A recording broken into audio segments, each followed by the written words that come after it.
कृष्णा कृष्णा हरे हरे हरे रामा हरे राम राम राम हरे हरे गोविंद बोलो हरि गोपाल बोलो।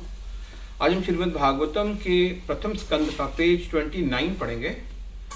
वास्तविकता तो ये है कि शुद्ध भक्त कभी भी भूख, प्यास अथवा थकावट जैसी शारीरिक मांगों से विचलित नहीं होता। इसलिए यहाँ ये निष्कर्ष निकलता है कि स्वयं भगवान ने महाराज परीक्षित को इस परिस्थिति में डाला जिससे वे अपने पारिवारिक जीवन से विरक्त होकर श्रील सुखदेव गोस्वामी से श्रीमद् भागवतम का श्रवण कर सकें।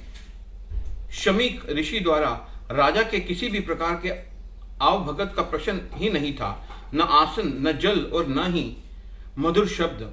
जब ऋषि ने राजा से के निवेदन का कोई उत्तर नहीं दिया तो स्वयं को उपेक्षित समझकर वे अत्यंत क्रोधित हो उठे।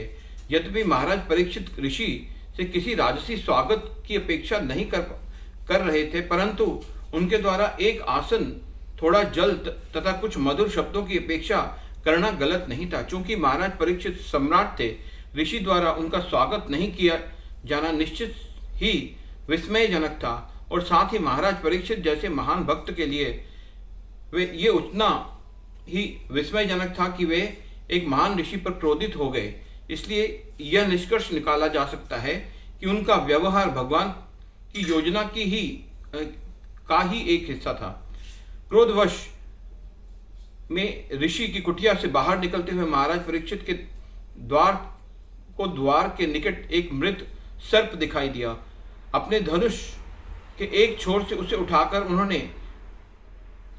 उन्होंने उसे एक माला की तरह शमीक ऋषि के गले में पहनाया और तेजी से हस्तिनापुर के लिए प्रस्थान कर गए।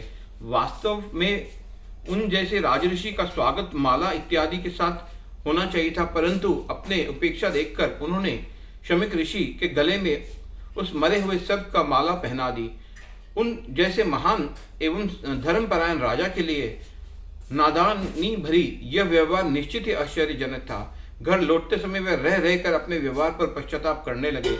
वे विचार करने लगे, क्या ऋषि वास्तव में ध्यान में तल्लीन थे अथवा मुझे नीच जाति क्षत्रिय का स्वागत से बचने के लिए ध्यान का स्वांग रचा रहे थे। शमीक ऋषि का पुत्र श्रृंगी अपने ब्रह्म तेज के कारण अत्यंत शक्तिशाली था। अपने हमउम्र मित्रों के साथ खेलते समय उसे राजा द्वारा अपने पिता का अपमान का समाचार प्राप्त हुआ। क्रोध में आग बबूला होकर वह जोर जोर से बोलने लगा, जरा इस राजा का दुस्साहस तो देखो। दूसरों की जूठन पर पलने वाला कौवा और घर की चौकीदारी करने वाला कुत्ता अपने स्वामी का अपमान करने लगा है।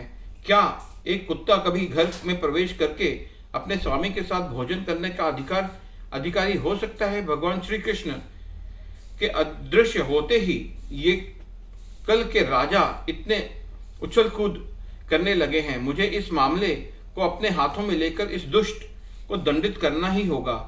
अब जरा मेरी शक्ति देखो। कहते कहते श्रृंगी ने आंखें अंगारे हो गईं।